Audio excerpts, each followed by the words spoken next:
नमस्कार, मैं रविश कुमार। क्या 100 साल का सफ़र काफ़ी नहीं है किसी इमारत की तामीर, तसव्वुर और हासिल का हिसाब करने के लिए? हम मौजूद हैं शिबली एकेडमी की इमारत के ठीक सामने। ये इसका 100वां साल होने जा रहा है, 1914 का साल। अब आप कल्पना कीजिए कि 1880-83 के साल में जब कांग्रेस की भी स्थापना नहीं हुई थी, अल्लामा शिबली नुमानी नाम का एक शख्स आजमगढ़ के इलाके में एक इंटर कॉलेज की स्थापना करता है जिसका नाम रखता है Shibli national inter college. National, तब ये जुमला हमारी आज़ादी की लड़ाई का एक आम तस्वुर नहीं बना था।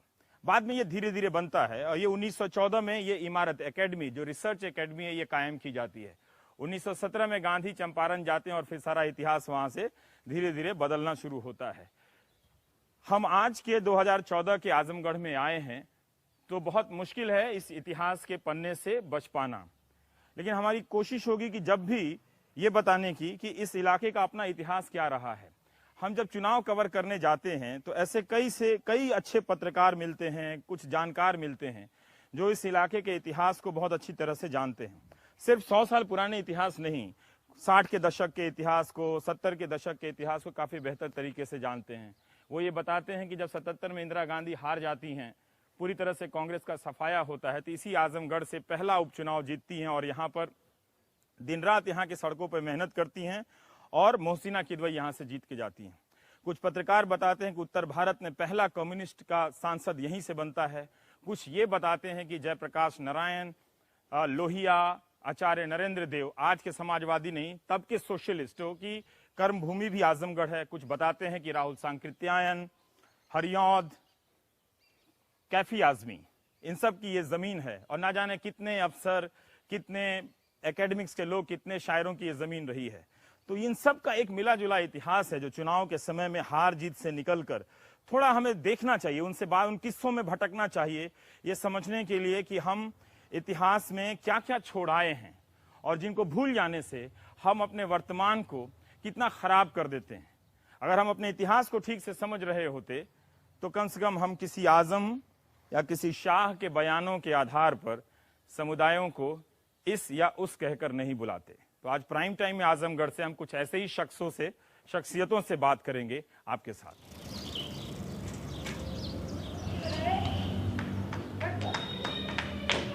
मोहम्मद साहब, हम ये जानना चाहते हैं, आपसे शुरू करना चाहते हैं कि जब मैं आया था यहाँ पे और इस इमारत को देखने के बाद, ठीक है, ऐसे आप फोन पे बहुत सारी चीजें जानते रहते हैं, बात करते रहते हैं, लेकिन जब इमारत देख कर लगा कि एक यहाँ एक लंबा अच्छा खासा इतिहास है। लेकिन पहली बात जो आप लोगों ने बताई वो इस बात पर आपने जोर दिया कि पार्टीशन की राजनीति की मुखालफत सबसे पहले आपके अल्लामा शिबली नुमानी साहब ने की। वो मुस्लिम लीग के बहुत सख्त मुखालिफ थे अल्लामा शिबली साहब। अच्छा। हाँ, वो जो है वो इस बात को नहीं चाहते थे। और अबुल कलाम आज़ाद साहब और मौलाना शिबली, अबुल कलाम आज़ाद मौलाना शिबली के शागिर्द एक तरह से थे। और वो पर देवबंद के लोग कहते हैं कि उन्होंने मुखालफत की।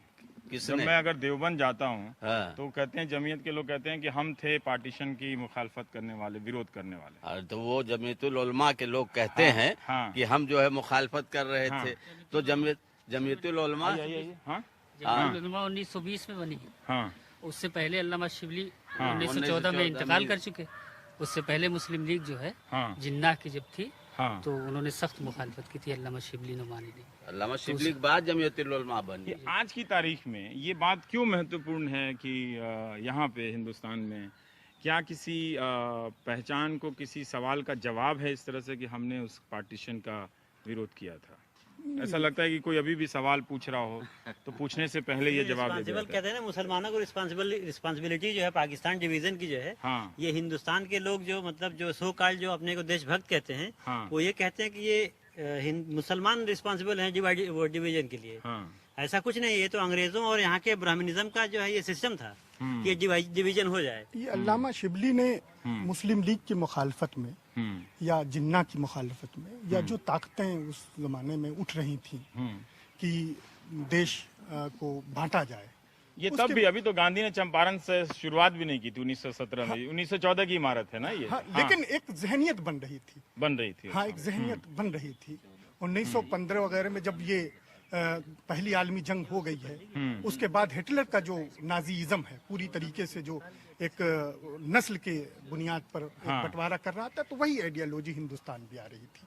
तो एक नस्ली एतबार से जो बंटवारा करने की जो बात हो रही थी, तो उसकी मुखालफत इन्होंने आजमगढ़ में यहाँ ये नहीं मतलब अगर मैं घड़ी घुमा दूं तो आप सोचिए कि 1883 में वो बनाते हैं यहाँ। नहीं, एक जो जीनियस जो होता है वो किसी एक इलाके वो से कहाँ थे उतना डिटेल की एक बात नहीं। इलाके मतलब से एक इंटर कॉलेज यहाँ बनाते हैं ना। हाँ, लेकिन जो जीनियस होता है वो किसी इलाके का या किसी जमाने का नहीं होता, किसी एक एज का एरा का नहीं होता, में उतनी जगह क्यों नहीं मिली जो सर सैयद को मिली या मौलाना आजाद को मिली। इसका जो है एक इसका जो एक यही है कि वो सरसई उस जमाने का जो इंटेलेक्चुअल था, मुस्लिम इंटेलेक्चुअल, वो मुस्लिम लीग का हामी था।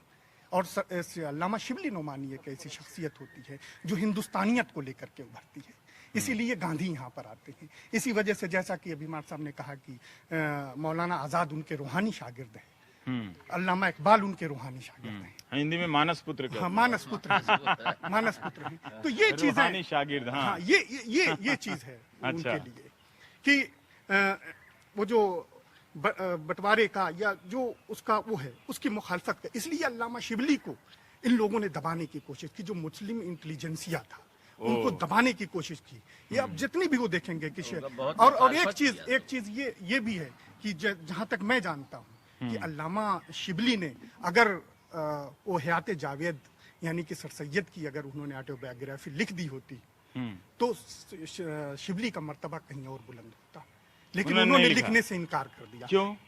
इस वजह से उन्होंने कहा कि मैं ऐसी कोई चीज नहीं लिखूंगा जिसमें ऐसा लगे कि मैं उनकी तारीफ कर रहा हूँ। जब ये किताब आई तो उन्होंने कहा कि ये तो तारीफ का पुलिंदा है। जब इन्होंने लिखा, अल्लामा अल्ताफ हुसैन हाली ने जब ये किताब हयात जावेद, जब बायोग्राफी लिखी गई सर सैयद सर आई तो उन्होंने पर आप ये कह रहे हैं कि आजादी के बाद भी वहाँ के इंटेलेक्चुअल का इतना प्रभाव रहा कि शिबली नोमानी, अल्लामा शिबली नोमानी को जगह नहीं मिली। हाँ, जो उर्दू का जो वो हल्का था उसमें जगह नहीं दी गई और मुस्लिम लीगियों ने उनको जो है जगह नहीं दी। क्योंकि ये जल्दी से मैं ये जानना चाहता हूँ कि ये जो इमारत है 1914 में, और आप बता रहे थे कि 1883 के आसपास एक इंटर कॉलेज है ना, इंटर कॉलेज यहाँ पर एक कायम की जाती है, स्कूल या कायम की जाती है, स्कूल इंटर कॉलेज। आप तो इंटर कॉलेज, हाँ अब इंटर कॉलेज, ठीक है, हमने भी इंटर कॉलेज बोला है। तब तो कांग्रेस का भी गठन नहीं हुआ, औपचारिक रूप से तो नहीं हुआ है ना, और इसका नाम वो नेशनल रखते हैं। नेशनल, जो उस जमाने में नेशनल लफ्ज का इस्तेमाल करना कितना खतरनाक था ये आप सोचिए। लेकिन अल्लामा शिबली ने उस वक्त जो है वो नेशनल का इस्तेमाल करके अपने नेशनलिज्म का पूरा सबूत दिया उन्होंने। ठीक है सर, हम ये जानना चाहते हैं ब्रहनवाल जालान साहब, हाँ ठीक है, कि अभी आप लोग आइए, जब मैं आप सबसे नाम पूछ रहा था तो अगर कोई टीवी के उस तरफ बैठा है तो वो नोटिस कर सकता है कि हिंदू मुस्लिम, तो एक पता चलता है कि आजमगढ़ क्या है। ठीक है, जो ये इतिहास बता रहे हैं, ये सारी चीज़ों में आजमगढ़ अपनी छवि ऐसी क्यों नहीं बना सका? क्यों इतनी साहित्यिक विविधता, ऐसे लोग यहाँ पर हुए हैं कि वो लिस्ट छोटी पड़ जाती है ना, कम पड़ जाती है कि आप उसका नाम लें, तो क्यों इनके साथ तो नाइंसाफ़ी हुई, लेकिन आजमगढ़ अपना परिचय इस तरह से क्यों नहीं दर्ज करा सका? पहले मैं थोड़ा अल्लामा साहब के बारे में बता दूं। हाँ, कि अल्लामा साहब सच्चे राष्ट्रभक्त, देश प्रेमी, विद्वान, बहुत बड़े आलिम थे। हाँ। इन्होंने एक ग्रंथ लिखा है सिरतुन नबी। अच्छा। वो 8 वॉल्यूम में है, पूरे 7 वॉल्यूम में है। वो क्या है अब उसमें लाइफ नबी की जीवनी है। अच्छा। Life of profit. हाँ। तो वह पूरे इस्लामिक वर्ल्ड में एक अधिकृत ग्रंथ माना गया है और लोग आते हैं यहाँ रिसर्च करने। ये बहुत बड़ी उपलब्धि है आजमगढ़ की है, और इसके लिए शिबली मंजिल पूरी दुनिया में जाना जाता है, केवल आजमगढ़ में नहीं। अब जहाँ तक इसकी बात है, आजमगढ़ में कभी इस तरह के कोई फसाद या सांप्रदायिक इस तरह के जो हुए भी तो ऐसे ही जैसे झड़प हो जाती है हमारा वीडियो, कोई ऐसी हत्या या कोई खून या इस तरह का आज तक हुआ नहीं कभी। और फिर वो मुझे आके यहाँ की दुकानों के नाम देखकर पता चल रहा है कि अगर पांडे स्टोर्स हैं तो बगल में नबी स्टोर्स भी है ना? नहीं वो आप शहर में घुसे तो वो आपका परिचय करा देते हैं कि आप कहाँ आ रहे हैं। यहाँ कामधेनु स्वीट हाउस है और उसका मालिक जो है वो मुस्लिम है। अच्छा, मुस्लिम है लेकिन मिठाई की दुकान का नाम है कामधेनु स्वीट्स हाउस। और अल्लामा साहब को बहुत लोगों ने कहा, कुछ ऐसे लोगों ने, कि इसका नाम जो है इस्लाम से जोड़ दीजिए कॉलेज का, तो उन्होंने मना कर दिया। उन्होंने इसका नाम नेशनल रखा। और मुझको जहाँ तक जानकारी है कि सर सैयद अहमद साहब से इनकी ना इत्तेफाकी हुई थी और ना इत्तेफाकी का कारण बताया जाता है कि वही मुस्लिम वो शब्द जोड़ रहे थे अलीगढ़ विश्वविद्यालय के साथ। तो मुझको जो मालूमात है यही है कि उसी से इनका मतभेद शुरू हुआ। चलिए, इतिहास के बड़े सारे बातों के बहुत सारे पक्ष होते हैं, कोई और कुछ दावा कर सकता है। अभी मैं आ रहा था तो किसी शख्स ने कहा कि अगर आप जाएं उत्तर प्रदेश के ज़िलों में जाएं तो कम से कम मुस्लिम जो इदारे हैं जो पढ़ाई लिखाई के तालीम के, उन सब की उम्र अगर आप जोड़ेंगे तो कोई 80 साल है ना, कोई 100 साल से है, कोई 110 साल से है, इस तरह से है इसी उत्तर प्रदेश में। और उन्होंने कहा कि अगर उनकी संपत्ति की कीमत अगर इसमें जोड़ दें आज के बाजार के लफ्ज में तो वो 40 से 50 हजार करोड़ की है। मगर उसकी क्वालिटी इतनी गिर गई है कि ये इंस्टीट्यूशंस जो हैं अब उस तरह से स्टैंडर्ड नहीं बना सकते। चला रहे वजह तो ये है कि डिटेरियोरेशन जो हुआ है वो पूरे समाज में हुआ है। हाँ। अच्छा, जो चाहे वो हिंदू समाज हो चाहे मुस्लिम समाज हो, हर जगह मूल्यों का जो हनन हुआ है एक तरह से।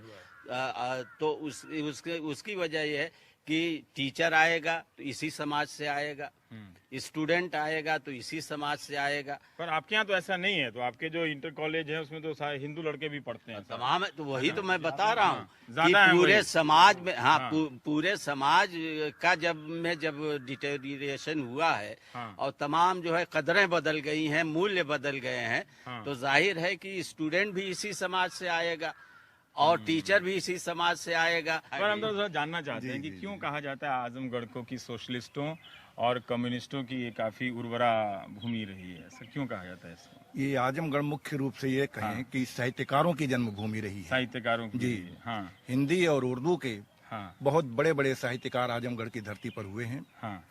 और अगर सारा इतिहास ये यदि ये कहा जाए कि हिंदी और उर्दू के आजमगढ़ के साहित्यकारों को हटा दिया जाए तो हिंदी और उर्दू का साहित्य आधा रह जाएगा। हिंदी के हरिऔध जी, राहुल सांकृत्यायन, आचार्य पंडित चंद्रबली पांडे, पंडित लक्ष्मी नारायण मिश्र, पंडित रामचरित्र उपाध्याय, उर्दू में मौलाना शिबली नुमानी, कैफी आजमी साहब, एहतेशाम हुसैन साहब, और ये जो जर्रा इकबाल सुहेल साहब हुए, मौलाना वहीदुद्दीन जो दिल्ली में है वो भी यहीं के हैं। वो भी यहीं के हैं? जी हाँ, यहीं के हैं। और कोयरिया पार वाले जो हैं, क्या नाम है उनका, कोयरिया पार वाले जो हैं, हाँ, शमसुर रहमान फारूकी साहब जो हैं वो भी। जी हाँ, इस तरह से आजमगढ़ जो है हिंदी और उर्दू साहित्य में इसका बहुत ही बड़ा योगदान है। लेकिन ये सब जो है अतीत है। आजमगढ़, हाँ, ये सब अतीत है। वर्तमान में जो है वो स्थिति नहीं बन पा रही है और उसके लिए दोषी हम आप हैं। हाँ, निकल रहे हैं कुछ लोग निकल रहे हैं। आप लीड क्यों नहीं कर पा रहे हैं? किसी के पास इतना अच्छा इतिहास हो।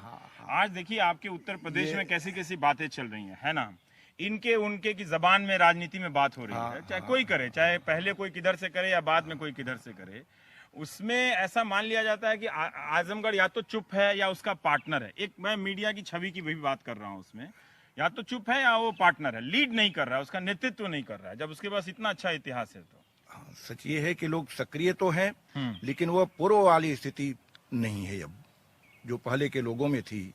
वर्तमान समय में वह नहीं हो पा रहा है। कुछ लोग हैं जो कि हिंदी और उर्दू के क्षेत्र में अच्छा काम कर रहे हैं। अच्छा है कि शुरुआत में जब देश स्वतंत्र हुआ उसके बाद यहाँ पर जो है कम्युनिस्टों का गढ़ ही रहा है। जी, ये आजमगढ़ गढ़ रहा है। अच्छा, चलते रहे। आजमगढ़ का केरल इसको कहा जाता था। आजमगढ़ का केरल कहते थे, कहा जाता, हाँ, तब कहा जाता था। तो यहाँ का नंबूदरी कौन था? EMS नंबूदरी। जय बहादुर सिंह थे, जय बहादुर सिंह झारखंडे राय थे, ये क्या कहते हैं, तेज बहादुर सिंह थे, ये सब जो है क्या कहते हैं यहाँ से ये इलेक्शन बराबर जीतते थे। क्या पर फिर भी वो लोग क्यों पीछे चले गए? मतलब वो वही अपना आधार क्यों नहीं बढ़ा सके? वो वहीं तक अधिक आज कम्युनिस्टों की क्या हालत होगी? जाति और धर्म की राजनीति चलेगी, कम्युनिस्ट नहीं लड़ सके फिर। वर्ग कम्युनिस्ट तो वर्ग समाज को वर्ग ये वर्गों में बटा हुआ मानता है, और जब समाज को धर्मों में और जातियों में वर्गा मान लिया जाएगा तो ये वर्ग गरीब जो है वो अपनी जात में चला गया। गरीब जो थे वो अपने धर्म में जात में चले गए। पहले कबीर पढ़ लीजिए या फिर कार्ल मार्क्स पढ़ लीजिए। कार्ल मार्क्स पढ़ लीजिए। तो दोनों तो नहीं पढ़ सकते। नहीं, दोनों नहीं पढ़ सकते नहीं चलेगा। और राजनीति भी अब वो क्या कहते हैं, वो होता क्या था? मैंने उन लोगों का इतना वर्चस्व क्या, मैंने जमीन पे संघर्ष करते थे या आजमगढ़ में ये इतना फर्टाइल लैंड था, इंटेलेक्चुअल लैंड था? जमीन पे संघर्ष करते थे, जनता से जुड़े हुए लोग थे, बराबर जनता से मिलना जुलना उनका था, जनता के बीच के लोग थे। वो हुआ क्या था जब 77 में इंदिरा गांधी जब यहाँ पर आई थी मोहसिना किदवई के प्रचार के लिए? 78 माफ कीजिएगा। हाँ, जब 77 में हार के बाद जब वो उपचुनाव बाई इलेक्शन यहाँ पर होता है तो उसके भी बड़े किस्से हैं। वो क्या किस्से हैं सब? अब उस समय तो देखिए परिस्थितियां यहाँ की इस प्रकार की थी कि जनता जो है जनता पार्टी शासन से एक तरह से उनकी आपसी लड़ाइयों से उब गई थी। ये लोग के आपस में कोई सकारात्मक काम नहीं कर रहे हैं। और चिकमंगलूर के चुनाव के बाद जनता की ये समझ में आया कि इन लोगों के मान का ये सरकार चला पाना नहीं है। और पहली बार जनता ने यहाँ से ये संदेश दिया, देखिए ये धरती जो आजमगढ़ की है गंभीर लोगों की धरती है, बुद्धिजीवियों की धरती है। समाज को इस बात से तो मैं खुश हूँ कि आपने अपनी विरासत की जो इमारत है वो बहुत बेहतरीन तरीके से बचा के रखी। नहीं, इमारत और यहाँ की संस्कृति भी हमने बचा के रखी है साहब। पूरे हिंदुस्तान में आप ये जानिए कि अयोध्या का इतना बड़ा कांड हुआ, यहाँ पर सांप्रदायिक दंगे कभी नहीं हुए। ये आजमगढ़ की बहुत बड़ी रही है विशेषता। तो खैर हम इंदिरा गांधी की बात कर रहे थे। हाँ ठीक है। इंदिरा जी के जमाने में उस समय जो राजनीतिक परिदृश्य हिंदुस्तान का हो गया था और जनता पार्टी के लोग जो आपस में संघर्ष, यहाँ इस जगह से वो क्यों अपना वजूद फिर उतना ढूंढ पाए? तो क्या किया था उन्होंने ऐसा? हाँ, आप बताना चाहते हैं? बताइए। हाँ, सुना है कोई उनको बर्तन वर्तन नहीं दिया था कुछ ऐसा? 1900 जब राम नरेश जी ने सीट खाली की यहाँ की लोकसभा की, हाँ, तो उसके पहले से ही हाँ, ये जो पांचों घटक मिल करके इन्होंने जनता पार्टी की सरकार बनाया था। हाँ, आपसी मतभेद से जनता बहुत निराश होने लगी कि ये सब शासन नहीं चला सकते। मूल चीजें ये सब शासन नहीं चला सकते। इनसे तो बहुत अच्छी इंदिरा गांधी थी। अच्छा, और दूसरे महत्वपूर्ण चीज कि उस समय स्टेट में एसबीडी की गवर्नमेंट थी, संयुक्त विधायक दल की। इंदिरा जी को डाक बंगला तक नहीं मिलता था रात स्टे करने के लिए। यहाँ पर कप्तानगंज में एक डाक बंगला है इरिगेशन डिपार्टमेंट का, उसके लिए अप्लाई करने गए और रिजेक्ट हो गया कि वो मंदिर में एक रात उनको गुजारना पड़ा। इससे उनको और सहानुभूति मिल गई। अच्छा। महिलाएं जो देखती थी कहने, ए बहनी देखा था वो इनके कमरों देत हुआ कुल वैसे सुतल है मंदिरे में। तो इससे उनको और कुल मिलाकर इंदिरा जी 4 दिन रही यहाँ पर। अच्छा। और यादव और गैर यादव सब एकजुट हो गए, यादव अकेले पड़ गए, इसी में बहुत बुरी तरह से पराजय। और फिर कांग्रेस का एक तरह से रिवाइवल होता है। ठीक है, पर इस आजादी की लड़ाई में भी इस जगह का काफी रोल था, नहीं? काफी बड़े बड़े नेता, उसका कोई किस्सा? आपने कहा कि मैं जिस कमरे में ठहरा हूँ वहाँ जवाहरलाल नेहरू रुका करते थे, मोतीलाल नेहरू भी रुका करते थे। जवाहरलाल नेहरू, महात्मा गांधी, सब लोग यहाँ। ये आप बताना चाहते हैं? पहला स्वतंत्रता संग्राम जो है, पहली बार आजमगढ़ स्वतंत्र हुआ 3 जून 1857 को। 3 जून 1857 को? क्या बात है। हाँ, पहली बार स्वतंत्र हुआ और 25 दिन स्वतंत्र रहा।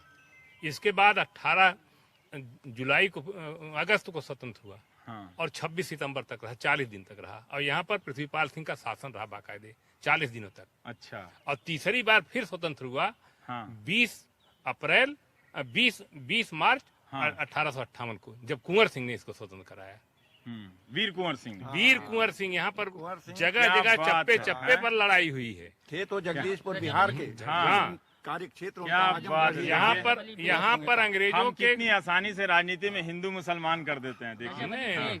रजब अली थे, ये इरादत जहां थे, मुजफ्फर जहां थे, ये पृथ्वीपाल सिंह थे, परगन सिंह थे, बेनी माधव सिंह थे। उस जमाने में आज से थोड़ा आजमगढ़ लड़ रहा है अंग्रेजों से, तब से लड़ रहा है। भीखी साहब, गोगा साहब, दुर्गू सिंह, लप्पन सिंह, शिवजोर देखिए सिंह, क्या बात है, आप लोग अपनी हिस्ट्री को कितना बढ़िया से जानते हैं ना। बिहारी सिंह, हरक सिंह, हुलास सिंह। आजकल मैं कहीं जाता हूँ तो लोग हरिवंश सिंह। इतिहास की जगह ये बताते हैं यादव इतना है, कुर्मी इतना है, कोयरी इतना है, मुसलमान इतना है, ब्राह्मण इतना है, और सब एक तरफ हो जाएंगे तो कायस का 25,000 मिल के वो जीत जाएंगे।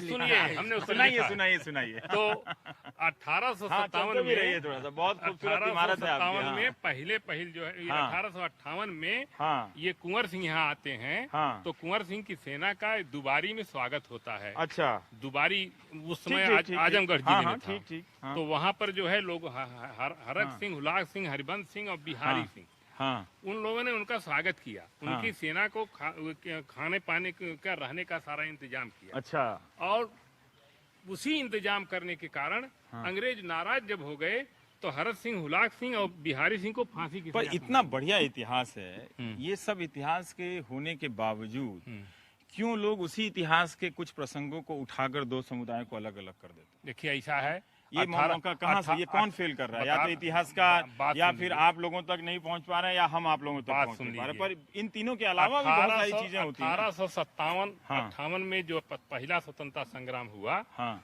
उससे अंग्रेजों ने नसीहत लिया हाँ। कि ये जब तक हिंदू और मुसलमान मिलकर लड़ेंगे, तब हम इन पर शासन नहीं कर पाएंगे। उसी जमाने में जब बनारस में हिंदू, मुसलमान, सिख सब मिल गए, सिख भी मिले थे बनारस में। सिख सैनिक जो थे, जो अंग्रेजों के साथ थे, वो भी मिल गए थे, बगावत कर गए थे। उस जमाने में ही अयोध्या में मूर्ति रखी गई, वो दूरदृष्टि से रखी गई, कभी न कभी इनको लड़ाने के लिए। अयोध्या में राम मंदिर का जो वो किया गया, मूर्ति उसी जमाने में रखी गई। और अब आपने बोला तो कैफी की वो नज्म याद आ रही है। नहीं बोल रहे हैं। बनारस से जब लौट के घर में आए, याद जंगल बहुत आया जो नगर में आए। पर इतना अच्छा इतिहास सबकी जबानी है ना, याद है। ऐसी क्या कमी रह जाती है कि कोई खान हो, कोई शाह हो, बोल जाता है और हम सब फिर हम हिंदू की तरफ से बोलते हैं, वो मुसलमान की तरफ से बोलते हैं। और ये आपके उत्तर प्रदेश में इस चुनाव में हो रहा है। नहीं बिल्कुल कहीं लोग खुल के बोल रहे हैं, कहीं दबी जुबान में बोल रहे हैं। हाँ, तो कई बार मुझे लगता है कि उत्तर प्रदेश फेल हो रहा है। पर जब हम सचेत हैं कि कोई राजनीतिक दल हमें बांट रहा है, ये तो आइंस्टीन का फॉर्मूला तो है नहीं, ठीक है। जब हमको पता ही है कि कोई बांट रहा है, तो फिर उसका जवाब तो हमारे पास है कि आप एक कुआं दिखा रहे हैं यहाँ पर, इसी जगह पे कि जहाँ नेहरू नहाया करते थे कुएं पे, गांधी जी नहाया करते थे। आपने कमरा दिया जो मुझे जवाहरलाल नेहरू रुका करते थे। सोफा सेट 100 साल पुराना है, जब पूरा इतिहास यहाँ साक्षात है। उसको देख के देखिए समझ में आता है कि राजनीति आज के समाज पे इतनी बुरी तरह से हावी होती जा रही है। बुद्धिजीवी समाज यहाँ का, हम लोगों को ये महसूस होता है कि इनकी राजनीति के कारण जो इनका ये षड्यंत्र था, उसमें धीरे धीरे ये सफल होते जा रहे हैं। और समाज का जो वर्ग है धीरे धीरे जाति क्या उपजातियों में बढ़ता जा रहा है। अब तो उपजातियों का हो गया है सारा। वो क्या लेकर आए, जरा पढ़ा दीजिए हमें। किसी ने कहा कि नोमानी साहब की नज्म भी थोड़ा सा, हाँ, तो थोड़ा इसका मतलब भी बता दीजिएगा। अगर कोई ऐसा बहुत भारी भरकम शब्द, थोड़ा अंदाज में पढ़ दीजिए थोड़ा, तो लोगों को भी समझ में आए। हाँ। लोग कहते हैं कि आमादे इस्लाह है लीग, ये अगर सच है तो हमको भी कोई जंग नहीं। से गए रात से कुछ ये भनक आती है कि हम आंग ये अहबाब से अब नंग नहीं। फर्क इतना तो बज़ाहिर नजर आता है जरूर, अब खुशामद का हर एक बात में वो रंग नहीं। इसका मतलब जरा सा संक्षेप में बता दीजिए फटाक से। जब मुस्लिम लीग जब उसमें शबाब पे तब लिखा है उन्होंने, उसके खिलाफ उसको लिखा है, किस तरीके से जो है वो शख्स जो कभी मस्जिद में नहीं गया, नमाज के बारे में नहीं जानता, वो मुसलमानों का इमाम बना बैठा है, जिन्ना के बारे में। हाँ, इस तरीके की चीज उस जमाने में। तो इसी चीज को उन्होंने किया कि एक सेक्रेटरी के जरिए और एक टाइपराइटर के जरिए जो पूरे हिंदुस्तान को 2 टुकड़ों में बांटने चला है। इस तरीके की बातें इन्होंने शिबली साहब ने इस नज़्म में कहने की कोशिश की है।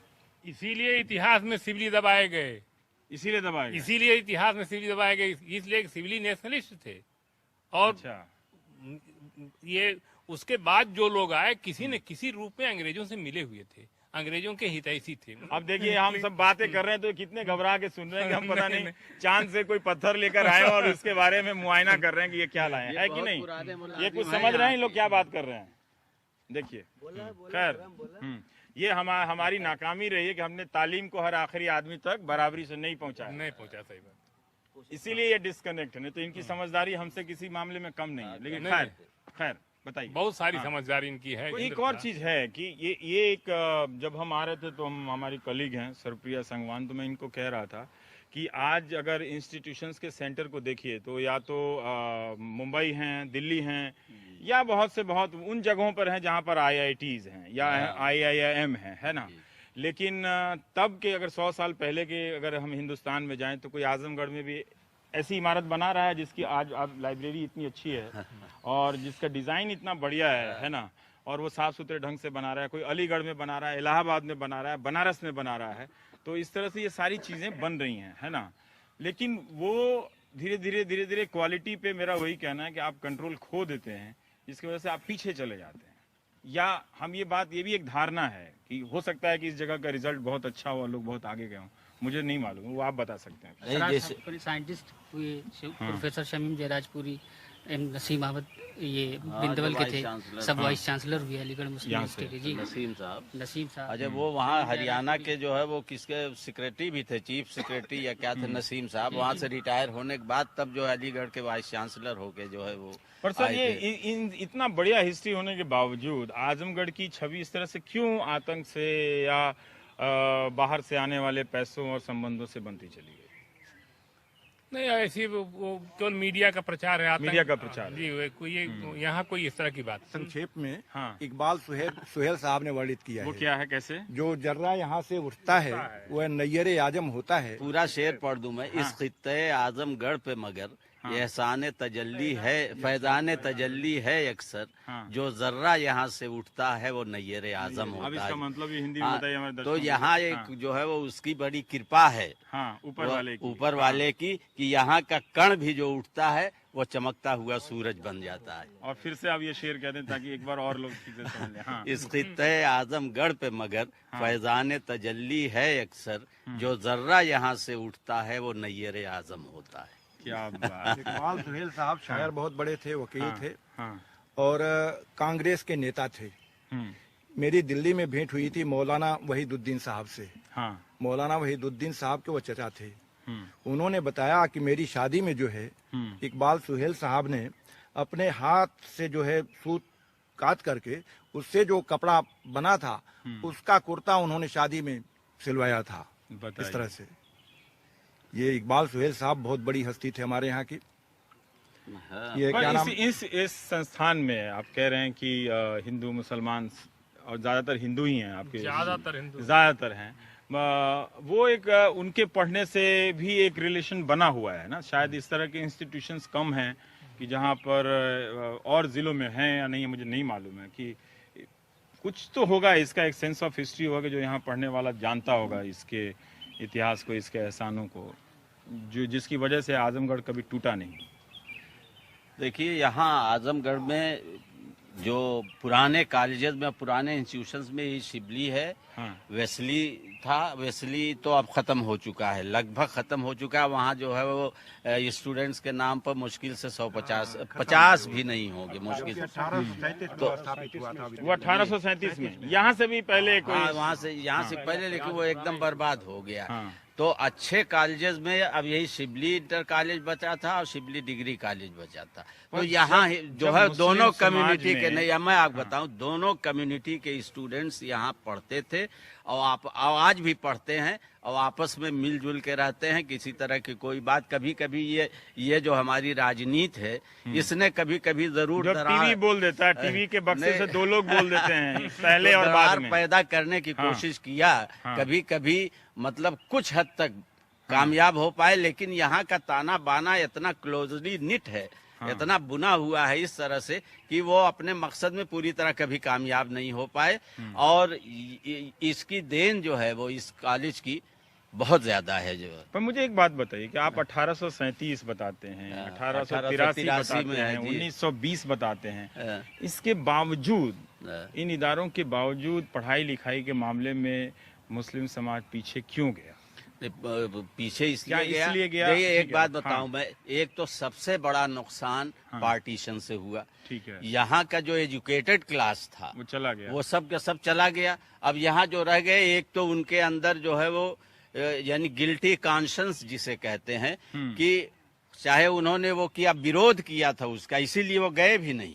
तब भी एक आत्मग्लानी रही है, आत्मग्लानी नहीं, इतना कहा गया, इतना कहा गया। अगर उस जमाने में किसी को खामोश करना हो, अपनी अगर बात वो सही कर रहा है, चुप रहो पाकिस्तानी हो तुम। अब उसके बाद बेचारा वहीं से डर के एकदम खामोश हो जाता था। तो अब इसकी वजह से जो है अब अच्छा पिछड़ापन शुरू हुआ। अच्छा इकोनॉमिकली भी बैकवर्ड था, जो यहाँ रह गए वो गरीब उस तरह के लोग थे। तो वो एजुकेशन में अब छोटे छोटे कोई काम करने लगे, रोजी अपना बच्चों को पालने के लिए। लेकिन मैं एक चीज देख रहा हूँ कि इस दौर में वो लोग खामोश हो जा रहे हैं, दोनों तरफ से यादव साहब, कि ऐसी राजनीति का विरोध नहीं कर पा रहे। अगर वो आजमगढ़ को जाने, अगर वो वीर कुंवर सिंह को जाने, है ना, अगर वो मेरठ को जाने, तो शायद अगर उस इतिहास को जानते तो बेहतर होता। वो लैस होते उन दलीलों से जिससे इसका मुकाबला कर पाते। फिर वो समझ सकते कि आजम खान जो कह रहे हैं वो किस तरह से कह रहे हैं, और अमित शाह जो कह रहे हैं वो किस तरह से कह रहे हैं। उस पर किसी उनके पार्टी के महासचिव को उसका मूल्यांकन करने की जरूरत नहीं होती, लोग खुद ही समझ जाते ना। फिर हम तो आजमगढ़ में भी रह के आजमगढ़ को नहीं जानते, उत्तर प्रदेश में हम लखनऊ को ज्यादा जानते हैं, अलीगढ़ को ज्यादा। आम पब्लिक इस बात खूब जानती है, खूब समझ रही है। ये बहुत ही अच्छा शांत है पब्लिक। ये दोनों मैं तो लोगों को उकसा रहा हूँ कि इस तरह की राजनीति के खिलाफ बोलने का ये टाइम है। हकीकतन जो है, ये दोनों लोग पागल हैं, और समाज को इन लोगों का बांटने का पूरा एक षड्यंत्र है। ये चाहते हैं कि इस तरह की बातें हम समाज के सामने रख करके समाज को दो हिस्सों में हम बांटते हैं। चलिए, हम तो यही उम्मीद करते हैं, वरना ये 100 साल के इदारे का फिर क्या हासिल रह जाएगा, है ना, उसका मकसद खत्म हो जाएगा। फिर आजमगढ़ के होने का फायदा क्या हुआ उत्तर प्रदेश में, है ना। जब से आजमगढ़ के होने का कुछ तो फायदा मिलना चाहिए ना यहाँ पे, कि हम पुराने लोगों को ही की गिनती क्यों करते हैं। खास बात यह है कि आर्थिक रूप से, अभी इन्होंने बताया कि आर्थिक रूप से ये क्षेत्र जो है बहुत पिछड़ा हुआ है, बहुत पिछड़ा था, बहुत पिछड़ा हुआ है, आज भी पिछड़ा हुआ है। इस पूरे जिले में आज भी बाहर लोग गए, वो जो पैसा आया तो उससे कुछ भी सुधार नहीं आया। उससे जो है यहाँ के क्षेत्रों का विकास, यहाँ कार्यों का विकास, लोगों का विकास। एक बात बताऊं आपको, जो बाहर गए पैसा आया, क्योंकि एजुकेशन नहीं थी, तो इसलिए उसका मिसयूज हुआ, पैसे का मिसयूज हुआ है, और उससे नुकसान बहुत बड़ा हुआ है। जो गल्फ कंट्रीज में जो है वो जाने का सिलसिला शुरू हुआ, तो मुस्लिम कम्युनिटी से एजुकेशन खत्म हो गई, जो कुछ थी भी वो भी खत्म हो गई। हाई स्कूल में पहुंचा नहीं, लड़का पासपोर्ट बनवाना शुरू कर देता है। पंजाब की तरह बीमारी लग गई यहाँ। नहीं, बहुत खतरनाक बात भी हो रही है कि जो जितने लड़के आतंकवाद के नाम पर पकड़े जा रहे हैं, उसमें ज्यादातर वही हैं जो प्रोफेशनल एजुकेशन के लिए यहाँ से जो है दिल्ली जा रहे हैं। नहीं, आपका वो प्रोग्राम भी मुझको याद आ रहा है, जो दिल्ली का लड़का था, 14 साल बाद छूटा था। लेकिन उससे जो है कोई फर्क नहीं पड़ा। लड़के 1-2 साल लोग डरे, खौफ में रहे, लेकिन फिर आज वही स्पीड, वही रफ्तार। कोई और नज़्म तो सुना दीजिए, वरना मैं समाप्त करता हूँ सभा। आप सबको मुबारक, ये आपका जो संस्थान है वो 100 साल का हो जाएगा इस साल के नवंबर में, है ना। हाँ, उन्होंने एक लाइन में उनको जानता हूँ कि मोबिल में हम पूड़ी छानब तुहरे बाप का। हम मोबिल में पूड़ी छानब, तो उससे क्या मतलब? मोबिल में हम पूड़ी छानब तुहरे बाप के का मतलब यहाँ के आदमी का जो स्वभाव है, आमतौर पर आम आदमी का, वो टेढ़े रहता है। तभी वो अंग्रेजों से लोहा ले रहे थे ना। उसी पर कविता लिखा उन्होंने, वो कविता बड़ी लंबी है, लेकिन एक लाइन इसकी है कि मोबिल में हम पूड़ी छानब तुहरे बाप के का। और दूसरे, उस समय जब अध्यापकों का वेतन कम था, 80 रुपये 100 रुपये था मासिक प्राइमरी के, तो उन्होंने उनकी दुर्दशा पर एक कविता बनाया। तो कविता तो नहीं आपको बता दे रहा हूँ क्या है उस कविता में। उन्होंने लिखा कि एक मास्टर साहब क्लास में पढ़ा रहे थे कि बच्चों, गंगा गंगोत्री से निकलने के बाद हरियाणा, राजस्थान, गुजरात होते हुए जाके अरब सागर में गिर जाती है। तो कई बार हो गया, तो प्रिंसिपल साहब ने पूछा कि मास्टर साहब ये क्या पढ़ा रहे हैं आप?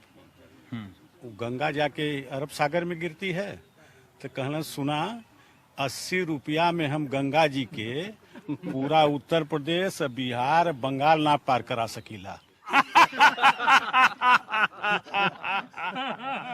क्या बढ़िया है, यहाँ का अपना कविता मुहावरा है। ओहो, ये देखिए उनकी वो बात थी, उनकी वो नहीं, पीड़ा थी। हाँ, कवि सूर्य जी तो बहुत बड़े कवि कि हैं। 80 रुपये में हम गंगा को पूरा बिहार, और इससे अच्छा कि गुजरात से करके आप क्या इसमें तो कुछ ठीक है। हम सूर्य जी तो बहुत अच्छा। दूसरा उन्होंने बताया, बच्चों हिमालय केरल के दक्षिण में स्थित है। बच्चों हिमालय केरल के दक्षिण में स्थित है। तो फिर प्रिंसिपल साहब टोके, क्या मार साहब कर रहे हैं आप? कहना हमन बहुत दिन ले ढोवल गल हिमालय के, अभी दक्षिण वाले ढोए हैं।